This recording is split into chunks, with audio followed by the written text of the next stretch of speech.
નમસ્કાર વિદ્યાર્થી મિત્રો, કેમ છો? આનંદમાં ને? આજે આપણે 11th સાયન્સમાં સેકન્ડ ચેપ્ટર પરમાણુના બંધારણ, પરમાણુય બંધારણમાં આગળ વધીએ. જો કોઈ પણ પદાર્થ છે, દાખલા તરીકે ચોક, એ અણુનો બનેલો છે. દાખલા તરીકે ચોક CaCO3 ના અણુનો બનેલો છે. અણુઓનું હજુ જો સૂક્ષ્મ વિભાજન કરવામાં આવે તો આપણને પરમાણુ પ્રાપ્ત થાય છે. જેમ કે કેલ્શિયમ કાર્બોનેટનું વિભાજન કરશો તો કેલ્શિયમ, કાર્બન અને ઓક્સિજન પ્રાપ્ત થાય છે. તો કોઈ પણ પદાર્થ પરમાણુનો બનેલો છે અને પરમાણુ છે એ અવિભાજ્ય છે. આજથી 200 વર્ષ પૂર્વેની વાત થાય છે, જ્યારે જ્હોન ડાલ્ટન નામના વૈજ્ઞાનિકે પોતાના જે છે એ સિદ્ધાંતમાં આ ચર્ચા કરેલી કે પરમાણુ અવિભાજ્ય છે અને પરિણામે પરમાણુ માટે એટોમિયો, જેને આપણે કહી શકાય જેનું વધુ વિભાજન શક્ય નથી, તેના પરથી એટોમિયો શબ્દ પરથી પરમાણુ માટે એટમ શબ્દ આપેલો છે.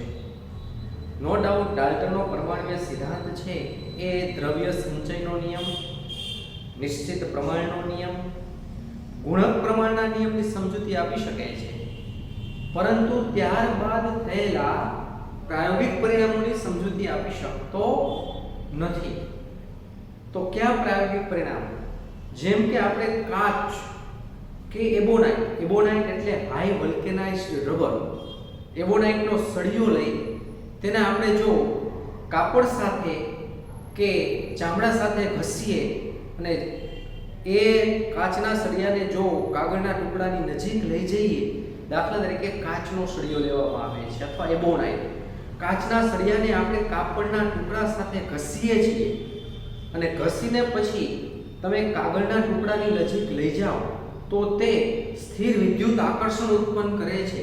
તો આવું વિદ્યુતીય આકર્ષણ કયા પરિબળોને કારણે ઉત્પન્ન થાય છે તે બાબતની સમજૂતી ડાલ્ટનનો પરમાણુય સિદ્ધાંત આપી શકતો નથી. અને આપણને આજે આકર્ષણ ઉત્પન્ન થાય છે કાચનો સળિયો કે એબોનાઇટનો સળિયો, જ્યારે ઘસવામાં આવે તો તેમાં વિદ્યુત ઉત્પન્ન થાય છે. કાચના સળિયાને કે એબોનાઇટના સળિયાને જ્યારે ઘસવામાં આવે તો તેમાં વિદ્યુત ઉત્પન્ન થાય છે. સેમ આપણે પ્લાસ્ટિકના ચેર પર બેઠા હોઈએ ધારો કે, અને એમાં પણ વિદ્યુત ઉત્પન્ન થાય છે, ઝટકા લાગે છે. તો આવું વિદ્યુત કયા પરિબળોને આધીન ઉત્પન્ન થાય છે? આપણે કાચ અને એબોનાઇટના સળિયાની વાત થાય છે કે આવું વિદ્યુત બળ શા કારણે કયા પરિબળોને આધીન ઉત્પન્ન થાય છે એ બાબતની સમજૂતી ડાલ્ટનનો પરમાણુય સિદ્ધાંત આપી શકતો નથી. અને આપણને એ દિશામાં લઈ જાય છે કે નક્કી પરમાણુ પણ ધન અને ઋણ ભાર, વિરુદ્ધ ભાર જેવા કંઈક ભાગનો બનેલો હોવો જોઈએ. અને એમાંથી આપણે પહેલો મુદ્દો ઇલેક્ટ્રોનની શોધ, ફર્સ્ટ વન ઇલેક્ટ્રોનની શોધ તરફ આપણે જઈએ. ઇલેક્ટ્રોનની શોધ.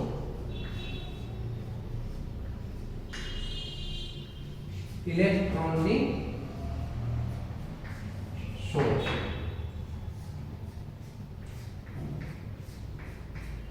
જો અમુક પ્રાયોગિક પુરાવાઓ એવા છે કે જે આપણને અપરમાણુય કણ એટલે ઇલેક્ટ્રોન, પ્રોટોન, ન્યુટ્રોન, આ ઉપરાંત બીજા કેટલા સ્થાયી અને અસ્થાયી અપરમાણુય કણો આવેલા છે.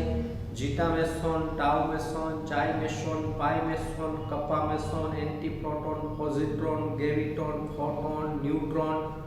નામ યાદ રહે તો સારું, ન યાદ રહે તો કઈ ટેન્શન લેવાની જરૂર નથી.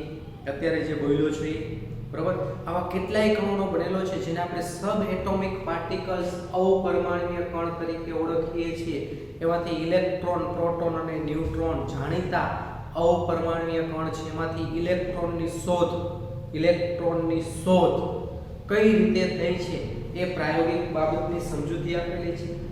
ઈસવીસન 1830 માં માઇકલ ફેરાડે નામના વૈજ્ઞાનિકે વિદ્યુત વિભાજન અને 1850 માં વિદ્યુત વિભાજના પ્રયોગો કરેલા. તો સૌપ્રથમ આપણે ઈસવીસન 1830 ની વાત કરીએ. ઈસવીસન 1830 કે જ્યારે આપણે ઓળખતા કે પરમાણુ અવિભાજ્ય છે, પરમાણુનું વધુ વિભાજન થઈ શકતું નથી અને પરમાણુનું વિભાજન થઈ શકતું ન હોવાને કારણે એટોમિયો ગ્રીક શબ્દ પરથી પરમાણુને આપણે એટમ તરીકે ઓળખતા અને ઓળખીએ પણ છીએ. એટોમિયો શબ્દ પરથી એટમ શબ્દ આવેલો છે. ઈસવીસન 1830 માં માઇકલ ફેરાડે નામના વૈજ્ઞાનિકનું નામ છે માઇકલ ફેરાડે. માઇકલ ફેરાડે વિદ્યુત વિભાજનનો પ્રયોગ કરેલો. વિદ્યુત વિભાજન.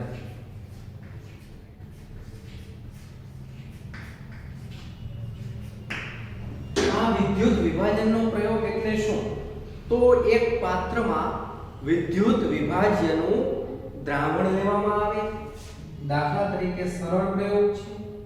આ એક પાત્ર,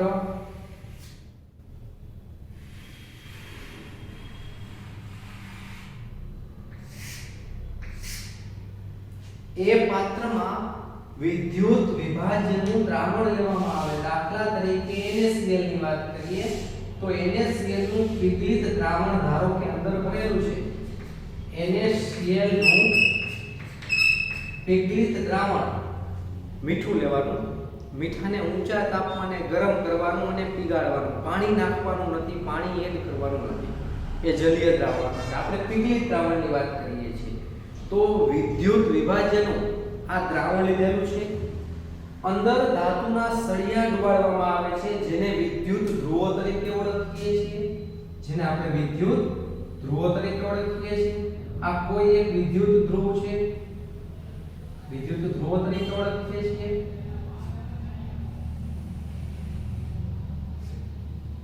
આ બીજો વિદ્યુત ધ્રુવ છે.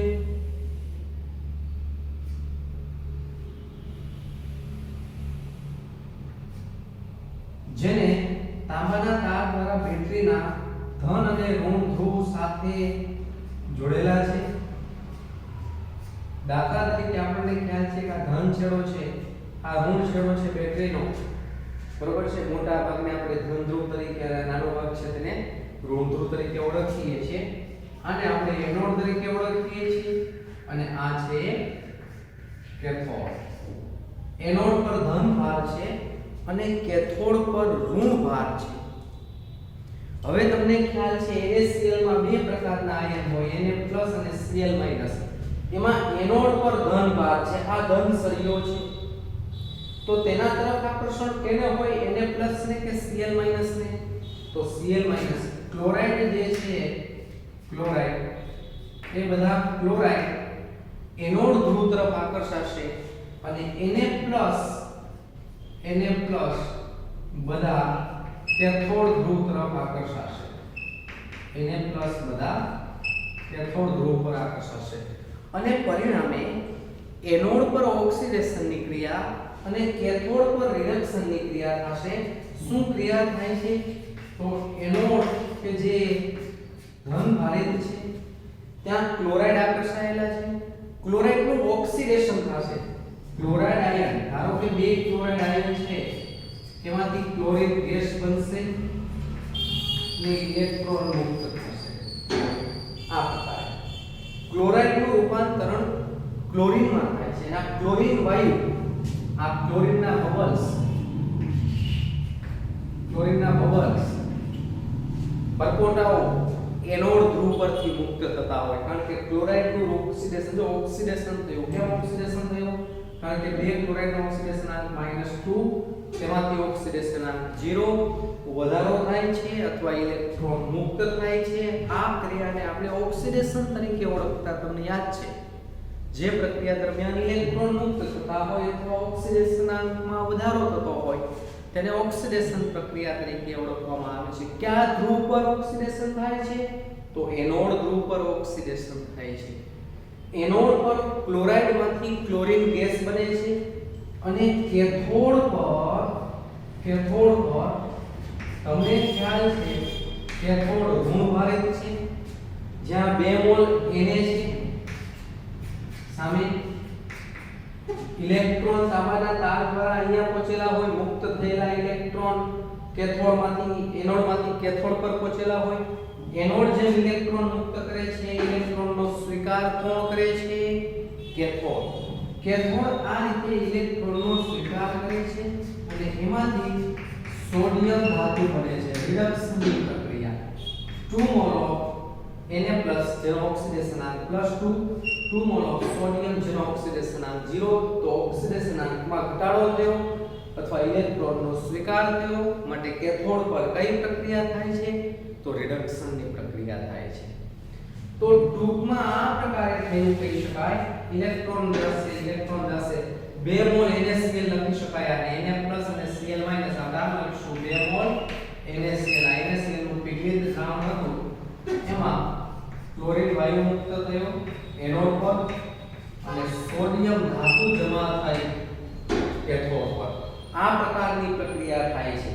તો આને આધીન માઇકલ ફેરાડેએ દર્શાવ્યું કે ઈસવીસન 1830 માં માઇકલ ફેરાડેએ વિદ્યુત વિભાજનનો પ્રયોગ દર્શાવેલો છે. માઇકલ ફેરાડેએ દર્શાવ્યું કે વિદ્યુત વિભાજ્યના દ્રાવણમાંથી વિદ્યુત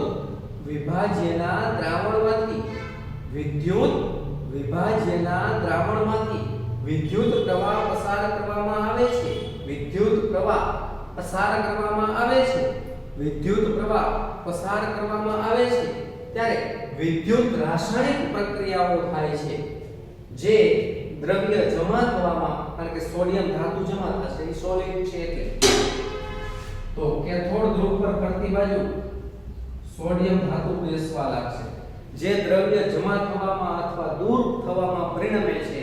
તો આ પ્રયોગ આપણને એ દિશામાં લઈ જાય છે કે દ્રવ્ય નક્કી ધન અને ઋણ ભાગ જેવા કંઈક ભારોનું બનેલું હોવું જોઈએ. ફરીથી વિદ્યુત વિભાજ્યના દ્રાવણમાંથી વિદ્યુત પ્રવાહ પસાર કરવામાં આવે છે ત્યારે વિદ્યુત રાસાયણિક પ્રક્રિયાઓ થાય છે. વિદ્યુત વિભાજ્યના દ્રાવણમાંથી વિદ્યુત પ્રવાહ પસાર કરવામાં આવે છે. વિદ્યુત વિભાજ્યના દ્રાવણમાંથી વિદ્યુત પ્રવાહ પસાર કરવામાં આવે છે ત્યારે વિદ્યુત રાસાયણિક પ્રક્રિયાઓ થાય છે જે દ્રવ્ય જમા થવામાં અને દૂર થવામાં પરિણમે છે. તો આવો પ્રયોગ ઈસવીસન 1830 માં માઇકલ ફેરાડે નામના વૈજ્ઞાનિકે દર્શાવેલો છે અને આ પ્રયોગને વિદ્યુત વિભાજનનો પ્રયોગ તરીકે ઓળખવામાં આવે છે. સેમ વે આવો બીજો પ્રયોગ વિદ્યુત વિભાજનનો પ્રયોગ અને નેક્સ્ટ એના પછી આવે છે વિદ્યુત વિભારનો પ્રયોગ. વિદ્યુત વિભાર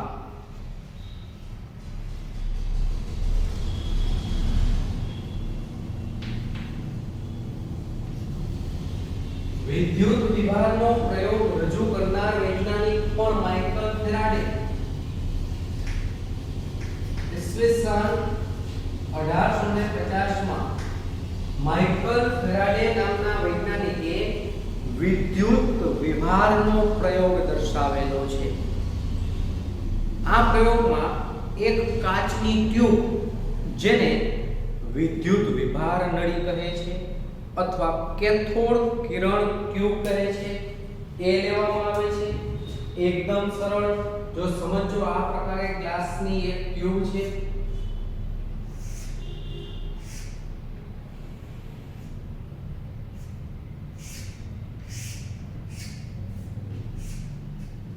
કાચની એક નળી છે. આ નળીને વિદ્યુત વિભાર નળી કહે છે. વિદ્યુત વિભાર નળી અથવા જેને કેથોડ કિરણ ટ્યુબ તરીકે પણ ઓળખવામાં આવે છે. કેથોડ કિરણ નળી કાચની એક ટ્યુબ. હવે એ ટ્યુબને શૂન્યાવકાશ સાથે જોડવામાં આવે છે. શૂન્યાવકાશ પંપ સાથે જોડવામાં આવે છે. મીન્સ હવા શોષક પંપ હોય અને એ પંપની મદદથી અંદર ટ્યુબમાં નળીમાં દબાણ હવા શોષીને દબાણ ઘટાડી શકાય. તો તો આને શૂન્યાવકાશ પંપ સાથે જોડેલી છે. શૂન્યાવકાશ પંપ સાથે જોડેલી છે. કેથોડ કિરણ નળી કાચની એક ટ્યુબ. હવે આગળ આ ટ્યુબ જે છે તેમાં આ જ રીતે ધાતુના બે સળિયા રાખવામાં આવે છે જેને વિદ્યુત ધ્રુવો તરીકે ઓળખવામાં આવે છે. એનોડ પર ઓક્સિડેશનની ક્રિયા જેમ થાય છે અહીંયા, બરોબર, અને કેથોડ પર રિડક્શનની જે રીતે ક્રિયા થાય છે એવી ક્રિયાઓ થતી નથી, પણ સામાન્ય રીતે અમુક પ્રકારના કણોનું ઉત્સર્જન થાય છે. કઈ રીતે સમજવાનો પ્રયત્ન કરીએ. આ ધાતુના સળિયા, ધાતુની પ્લેટ ઘડી રાખવામાં આવે છે.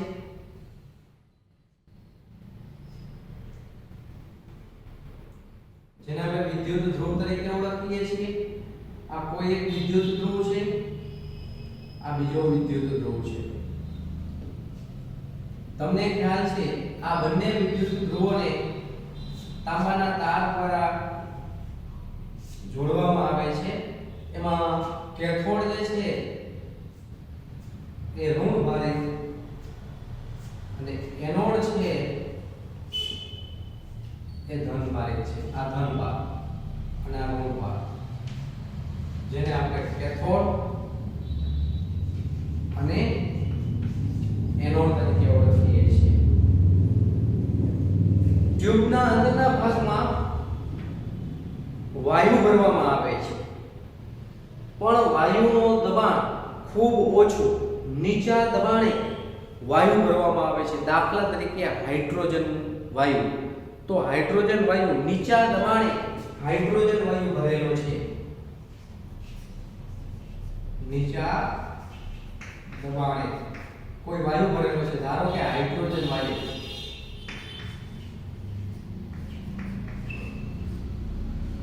બીજું, વિદ્યુતનું ઊંચું વોલ્ટેજ લાગુ પાડવામાં આવે છે. વિદ્યુતનું ઊંચું વોલ્ટેજ, આ જે બેટરી જોડેલી છે તે ઊંચા વોલ્ટેજ વાળી છે. ઊંચું વોલ્ટેજ.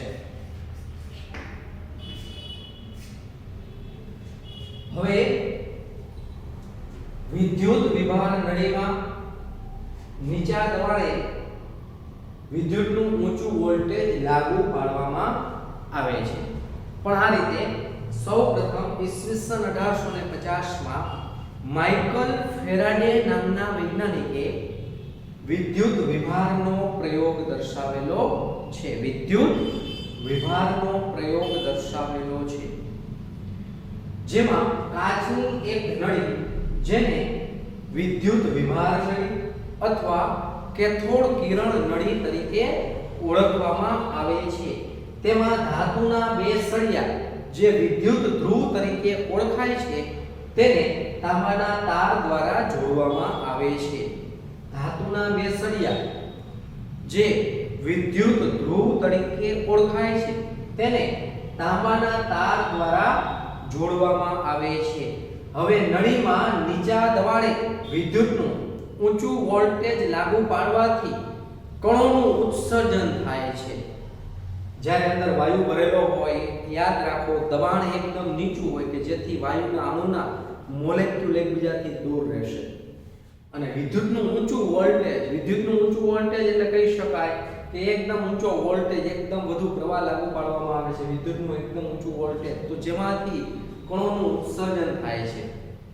બરોબર, આ કણોને આપણે નરી આંખે જોઈ શકતા નથી, પણ ખરેખર કણોનું ઉત્સર્જન થયું કે નહીં, થાય છે તો કઈ દિશામાંથી થાય છે, તો એનો આખો પ્રયોગ આ પ્રકારે.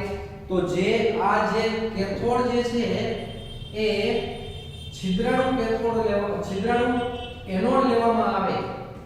છિદ્રાળુ એનોડ એટલે તમને ખ્યાલ છે વચ્ચે નાના નાના છિદ્રો હોય એવો એનોડ, અને જેના પાછળના ભાગમાં ઝિંક સલ્ફાઇડનું અસ્તર લગાડેલો, ZnS, ઝિંક સલ્ફાઇડનું અસ્તર લગાડેલો પ્રસ્ફુરણ પડદો રાખેલો છે, અથવા સ્ફુરદીપ્ત પડદો પણ કહી શકાય. પ્રસ્ફુરણ પડદો ZnS, કાળા રંગનું અસ્તર લગાડેલો અસ્તર લગાડેલો ZNS ના અસ્તર વાળો પડદો છે. હવે આ પડદા પર શું થશે? જ્યાં પણ અથડાશે ને ત્યાં વ્હાઇટ સ્પોટ થઈ જશે, વ્હાઇટ ડાઘ થઈ જશે. તો થોડા સમય પછી જોયું તો આ પડદા પર વ્હાઇટ સ્પોટ જોવા મળે છે, નાના નાના જે છે એ વ્હાઇટ સ્પોટ પ્રસ્ફુરિત, આખો પડદો જે છે પ્રસ્ફુરિત થાય છે, મીન્સ પ્રજ્વલિત થાય છે, ચમકે છે, નાના નાના વ્હાઇટ સ્પોટ થઈ જશે. આખો પડદો કાળા રંગનો છે, પણ કાળા રંગના પડદા પર નાના નાના સ્પોટ થઈ જાય છે. અને એ સ્પોટ થવાનું કારણ કે અહીંથી કંઈક આવે છે અને એ અહીંયા અથડાય છે, બરાબર. અને એનું ઉત્સર્જન, ઉદ્ભવ સ્ત્રોત કેથોડ છે, માટે આ કણોને કેથોડ કણો અથવા કેથોડ કિરણ કણો તરીકે ઓળખવામાં આવે છે. આવી માહિતી ઈસવીસન 1850 માં માઇકલ ફેરાડે વિદ્યુત વિભારના પ્રયોગ દ્વારા દર્શાવેલી છે. ફરીથી સૌપ્રથમ ઈસવીસન 1850 માં માઇકલ ફેરાડે વિદ્યુત વિભારના પ્રયોગો દર્શાવેલા છે, જેમાં કાચની એક નળી જેને કેથોડ કિરણ નળી અથવા વિદ્યુત વિભાર નળી તરીકે ઓળખવામાં આવે છે, તેમાં ધાતુના બે સળિયાને તાંબાના તાર દ્વારા બેટરી સાથે જોડવામાં આવે છે.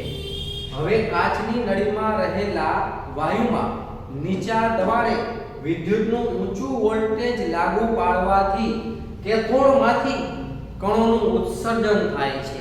માટે આ કણોને કેથોડ કણો અથવા કેથોડ કિરણ કણો તરીકે ઓળખવામાં આવે છે, જે છિદ્રાળુ એનોડના પાછળના ભાગમાં રહેલા ZNS ના પ્રસ્ફુરિત પડદા દ્વારા ચકાસી શકાય છે. જે છિદ્રાળુ એનોડના પાછળના ભાગમાં રહેલા ZNS ના અસ્તરવાળા પ્રસ્ફુરિત પડદાની મદદથી ચકાસી શકાય છે. મીન્સ આ પ્રયોગ પણ દર્શાવે છે કે દ્રવ્ય નક્કી કંઈક ધન અને ઋણ ભાર જેવા ભાગોનું બનેલું હોવું જોઈએ. તો આવા બે પ્રકારના પ્રયોગો માઇકલ ફેરાડેએ દર્શાવેલા છે. વિદ્યુત વિભાજનનો પ્રયોગ હોય કે વિદ્યુત વિભારનો પ્રયોગ. ફરીથી વિદ્યુત વિભાજનના પ્રયોગમાં શું છે? તો એક પાત્રમાં વિદ્યુત વિભાજ્યના દ્રાવણમાં ધાતુના સળિયા રાખવામાં આવે છે, જેને વિદ્યુત ધ્રુવો કહે છે. તો આ વિદ્યુત ધ્રુવો, જેને આપણે એનોડ અને કેથોડ તરીકે ઓળખીએ છીએ, જ્યારે તેમાંથી વિદ્યુત પ્રવાહ પસાર કરવામાં આવે છે ત્યારે વિદ્યુત રાસાયણિક પ્રક્રિયાઓ થાય છે, જે દ્રવ્ય જમા થવામાં તેમજ દૂર થવામાં પરિણમે છે. તો આ પ્રકારનો પ્રયોગ એવું દર્શાવે છે કે નક્કી દ્રવ્ય ધન અને ઋણ ભાગનું બનેલું હોવું જોઈએ. અને ત્યારબાદ ઈસવીસન 1850 માં માઇકલ ફેરાડે નામના વૈજ્ઞાનિકે વિદ્યુત વિભારનો પ્રયોગ કરેલો છે, જેમાં કાચની એક ટ્યુબ, જેને આપણે કેથોડ કિરણ નળી અથવા વિદ્યુત વિભાર નળી કહીએ છીએ, તેમાં રાખેલા ધાતુના સળિયાને વિદ્યુત ધ્રુવો તરીકે ઓળખવામાં આવે છે. આ વિદ્યુત ધ્રુવોને તાંબાના તાર દ્વારા બેટરીના વોલ્ટેજ સાથે જોડેલા છે. હવે નળીમાં રહેલા વાયુમાં નીચા દબાણે વિદ્યુતનું ઊંચું વોલ્ટેજ લાગુ પાડવાથી કેથોડમાંથી કણોનું ઉત્સર્જન થાય છે. આ કણોને કેથોડ કણો અથવા કેથોડ કિરણ કણો તરીકે પણ ઓળખવામાં આવે છે. તો આ બંને પ્રકારના પ્રયોગો, વિદ્યુત વિભાજનનો પ્રયોગ અને વિદ્યુત વિભારનો પ્રયોગ, આ બંને પ્રકારના પ્રયોગો માઇકલ ફેરાડેએ દર્શાવેલા છે. હવે માઇકલ ફેરાડેએ આ બંને પ્રકારના પ્રયોગો તો દર્શાવેલા છે, પણ આ પ્રયોગ પરથી જે બાબતો આપણા મગજમાં બેસે છે એ બાબતોની આપણે ચર્ચા કરીએ. કઈ બાબત? તો આનો સારાંશ આ પ્રકારે છે, એકદમ સરળ. શું છે આનો સારાંશ? આખા પ્રયોગનો સારાંશ જે મુદ્દાઓ આપેલા છે તે ક્રમશઃ આપણે યાદ રાખીએ. આ પ્રયોગને આપણે કહીએ છીએ વિદ્યુત વિભાજનનો પ્રયોગ, અને આ પ્રયોગ છે એ વિદ્યુત વિભારનો પ્રયોગ. ફર્સ્ટ વન, કેથોડ કિરણો કેથોડથી શરૂ થાય છે અને એનોડ તરફ ગતિ કરે છે. સિમ્પલ. આનો સારાંશ શું છે? કેથોડ કણો કેથોડ થી શરૂ થાય છે અને એનોડ તરફ ગતિ કરે છે, એનોડ તરફ જાય છે, આવું લખો તો પણ ચાલશે. કેથોડ કિરણો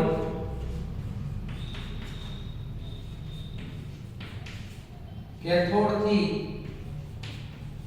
શરૂ થાય છે અને એનોડ તરફ જાય છે, એનોડ તરફ જાય છે. કારણ કે કણોનું ઉત્સર્જન ક્યાં થાય છે? કેથોડમાંથી. કઈ તરફ જાય છે? એનોડ તરફ. કઈ રીતે ખબર પડી? તો ZnS નું પાતળું વસ્ત્ર લગાડેલા પ્રસ્ફુરણ અથવા સ્ફુરદીપ્ત પડદાની મદદથી. આ હકીકતમાં કાળા રંગનો પડદો હોય. એ કાળા રંગના પડદા પર નાના નાના વ્હાઇટ સ્પોટ જોવા મળે એટલે આપણને ખ્યાલ પડે કે આની સાથે નક્કી કંઈક અથડાયેલું છે. અને સેમ આ જે બાબત જે છે આપણે ટેલિવિઝનમાં જે ટ્યુબ હોય, જૂના ટેલિવિઝન ટીવી, એમાં જે ટ્યુબ હોય એ ટ્યુબ કેથોડ કિરણ નળી જ છે. અને પડદો આગળ જે ટીવીની સ્ક્રીન હોય ને એમાં કાળા રંગની સ્ક્રીન આવતી તમને ખ્યાલ હોય તો એ પ્રસ્ફુરિત પડદો હોય.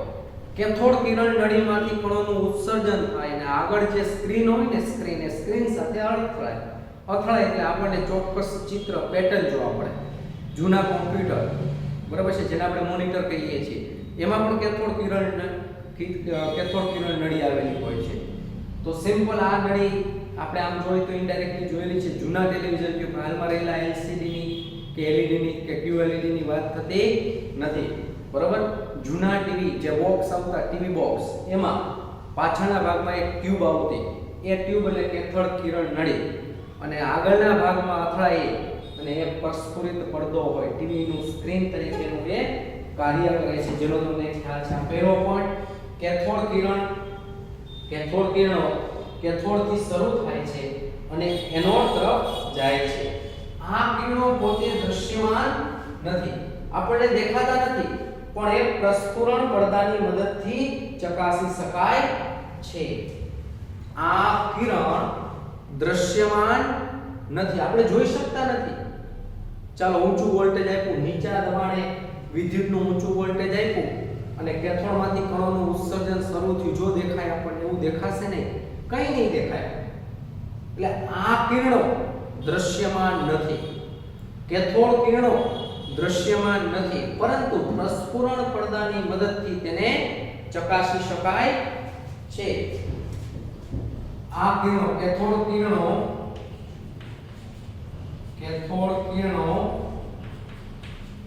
દ્રશ્યમાન નથી, પરંતુ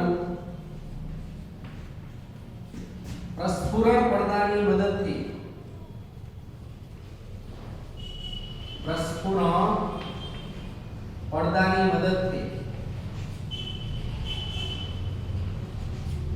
તેને ચકાસી શકાય છે.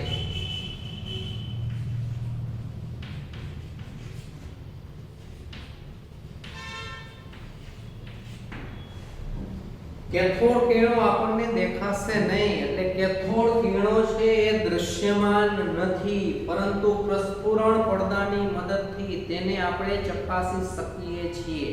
આ સેકન્ડ વન પોઈન્ટ જે સારાંશ છે વિદ્યુત વિભાર નળીનો.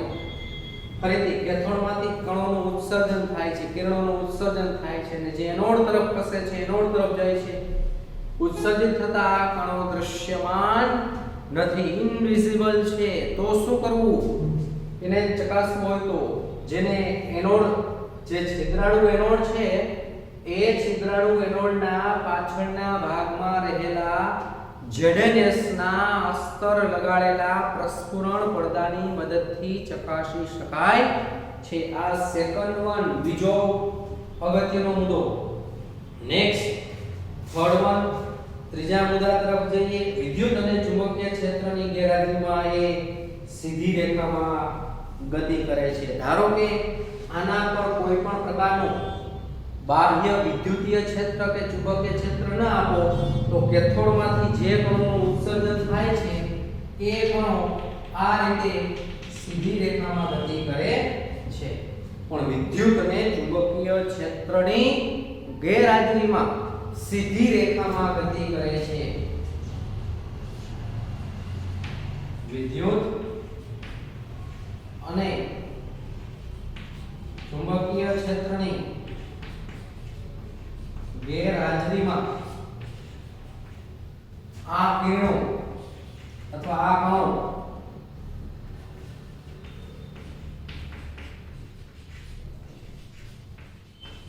સીધી રેખામાં ગતિ કરે છે.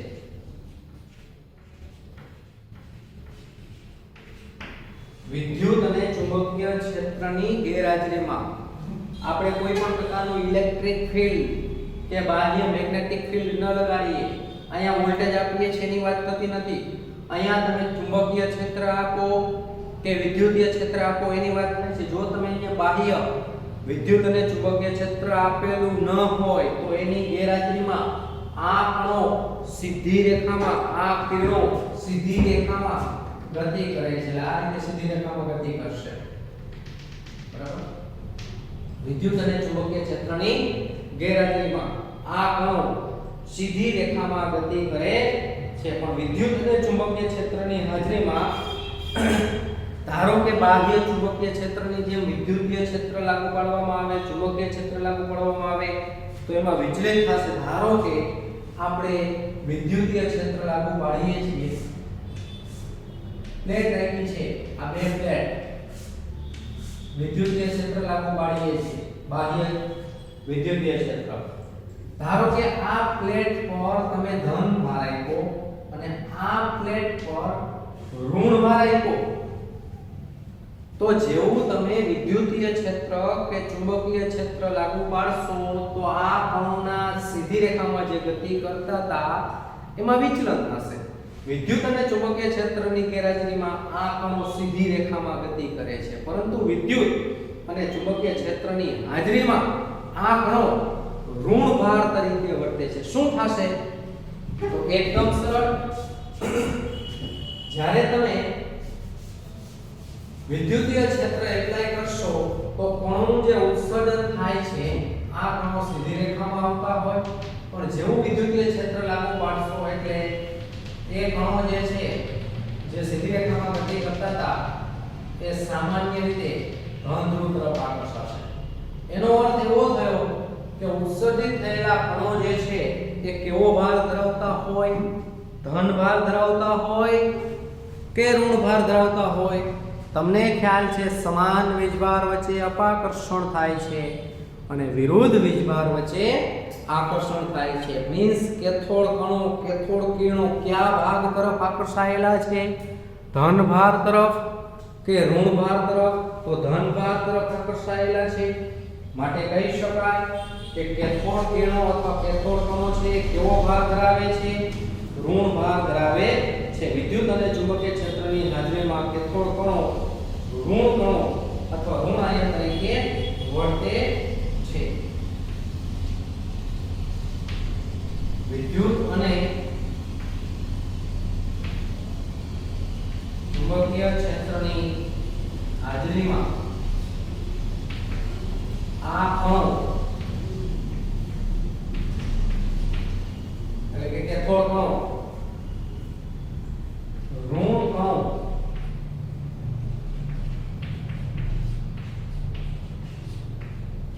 તરીકે વર્તે છે. ઋણ કણો તરીકે વર્તે છે. અને નેક્સ્ટ લાસ્ટ વન, છેલ્લો અગત્યનો મુદ્દો, અને એ મુદ્દો આમ જોવા જઈએ તો આપણે બે મુદ્દામાં સમાવિષ્ટ કરીશું. નેક્સ્ટ, કેથોડ કણો છે એ વિદ્યુત ધ્રુવ, આ વિદ્યુત ધ્રુવ છે, એના સ્વભાવ કે નળીમાં રહેલા વાયુના સ્વભાવ પર આધાર રાખતા નથી. બરાબર.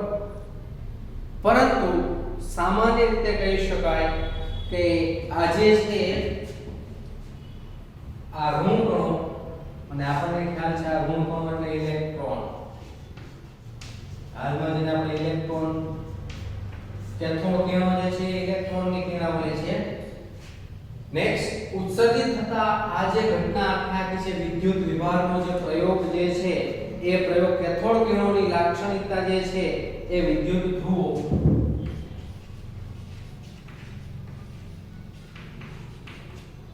કે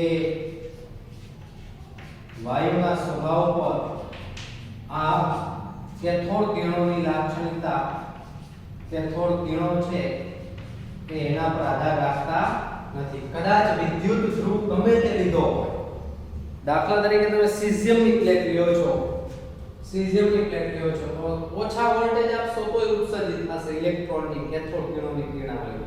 પણ સીઝિયમ ન લીધું હોય એની જગ્યાએ ચાંદીની પ્લેટ લેવામાં આવે, સોનાની પ્લેટ લેવામાં આવે કે કદાચ બીજી આવી કોઈ પણ મેગ્નેશિયમ ધાતુની પ્લેટ લેવામાં આવે તો આમાંથી કોઈ પણ ધાતુની પ્લેટ લેશો પણ કણોનું ઉત્સર્જન તો થશે કે કદાચ નળીમાં વાયુ હાઇડ્રોજનની જગ્યાએ અન્ય કોઈ પણ નાઇટ્રોજન કે બીજો કોઈ પણ વાયુ લીધો હોય તો પણ આ કેથોડ કિરણો ઉત્પન્ન થશે. એટલે કેથોડ કિરણોની લાક્ષણિકતા છે એ વિદ્યુત ધ્રુવો પર કે વાયુના સ્વભાવ પર આધાર રાખતી નથી. વિદ્યુત ધ્રુવ બદલાવશો કે કદાચ નળીમાં ભરેલો વાયુ બદલાવશો તો પણ કેથોડ કિરણો ઉત્પન્ન થશે. બરાબર? તો આ પ્રકારે કેથોડ કિરણોની લાક્ષણિકતા વાયુના સ્વભાવ કે વિદ્યુત ધ્રુવોના સ્વભાવ પર આધાર રાખતા નથી. વાયુના સ્વભાવ કે વિદ્યુત ધ્રુવોના સ્વભાવ પર આધાર રાખતા નથી. તો નેક્સ્ટ, તો આ પ્રકારે આટલી સિમ્પલ માહિતી અને માટે કહી શકાય કે આવા કણોનું ઉત્સર્જન થાય છે તો કોઈ પણ પ્લેટ લ્યો, સિલ્વરની લ્યો, ઓરમની લ્યો, મેગ્નેશિયમની લ્યો કે કદાચ સીઝિયમની લ્યો, ગમે તે પ્લેટ લીધી હોય, અહીંયા ગમે તે પ્લેટ ગમે તે વિદ્યુત ધ્રુવ લીધું હોય તો પણ આ કણોનું ઉત્સર્જન થાય છે. મીન્સ આવા કણો છે ને એ આ પ્લેટના પાયાના ઘટક છે. આ પ્લેટ છે ને આવા કણોની બનેલી હોવી જોઈએ. કારણ કે કોઈ પણ પ્લેટ લેવામાં આવે, સિલ્વરની, ઓરમની, પ્લેટિનમની, સીઝિયમની, પોટેશિયમની, મેગ્નેશિયમની, કોઈ પણ ધાતુની પ્લેટ લેવામાં આવે, બધી જ પ્રકારની ધાતુમાંથી આવા કણોનું ઉત્સર્જન થાય જ છે. માટે કહી શકાય કે દરેક પ્લેટ એટલે કે દરેક તત્વ એટલે કે દરેક આ જે દ્રવ્ય છે એ દ્રવ્યનું પાયાનું ઘટક આ કણ હોવું જોઈએ. માટે આ કણ એટલે ઇલેક્ટ્રોન, માટે ઇલેક્ટ્રોન છે આવા પ્રકારના દ્રવ્યના પાયાના ઘટક હોવા જોઈએ. ઇલેક્ટ્રોન આ દ્રવ્યનું પાયાનું ઘટક હોવું જોઈએ. તો આ પ્રકારે આપણને આ પ્રયોગો, વિદ્યુત વિભાજનનો પ્રયોગ અને વિદ્યુત વિભારનો પ્રયોગ ઇલેક્ટ્રોનની શોધ તરફ લઈ જાય છે. સિમ્પલ, એકદમ સરળ બે પ્રકારના પ્રયોગો દર્શાવેલા છે. માઇકલ ફેરાડે વિદ્યુત વિભારનો પ્રયોગ અને વિદ્યુત વિભાજનનો પ્રયોગ. ઈસવીસન 1830માં માઇકલ ફેરાડે નામના વૈજ્ઞાનિકે વિદ્યુત વિભાજનનો પ્રયોગ દર્શાવેલો, જેમાં એક પાત્રમાં વિદ્યુત વિભાજ્યના દ્રાવણમાંથી વિદ્યુત વિભાજ્યના દ્રાવણમાં રહેલા વિદ્યુત ધ્રુવો, બરોબર છે, ધાતુને સળિયાને વિદ્યુત ધ્રુવો કહેવાય છે. વિદ્યુત વિભાજ્યના દ્રાવણમાંથી વિદ્યુત પ્રવાહ પસાર કરવામાં આવે છે ત્યારે વિદ્યુત રાસાયણિક પ્રક્રિયાઓ થાય છે જે દ્રવ્ય જમા થવામાં અને દૂર થવામાં પરિણમે છે. નક્કી દ્રવ્ય ધન અને ઋણ ભાગનું બનેલું હોવું જોઈએ. નેક્સ્ટ, કાચની એક નળી જેને કેથોડ કિરણ નળી કહે છે. આ નળીમાં રહેલા ધાતુના સળિયાને વિદ્યુત ધ્રુવો કહે છે.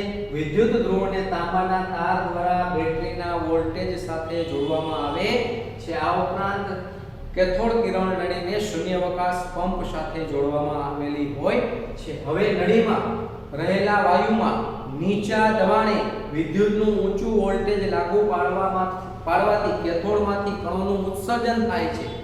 આ ઉત્સર્જિત થતા કણો દૃશ્યમાન નથી, પરંતુ છિદ્રાળુ એનોડના પાછળના ભાગમાં રહેલા ઝેડેકેશના અસ્તર લગાડેલા પ્રસ્ફુરણ પડદાની મદદથી તેને ચકાસી શકાય છે. તો આનો સારાંશ શું છે કે કેથોડ કિરણો છે કેથોડમાંથી ઉત્સર્જિત થાય છે અને એનોડ તરફ ગતિ કરે છે. નેક્સ્ટ, કેથોડ કિરણો દૃશ્યમાન નથી પરંતુ પ્રસ્ફુરણ પડદાની મદદથી તેને ચકાસી શકાય છે. વિદ્યુત અને ચુંબકીય ક્ષેત્રની ગેરહાજરીમાં સીધી રેખામાં ગતિ કરે છે. આ ચુંબકીય ક્ષેત્ર કે વિદ્યુત ક્ષેત્ર ના આપો તો સીધી રેખામાં ગતિ કરે, પણ તમે વિદ્યુતીય ક્ષેત્ર કે ચુંબકીય ક્ષેત્ર આપો તો એનાથી આકર્ષણ અથવા અપાકર્ષણ અનુભવે.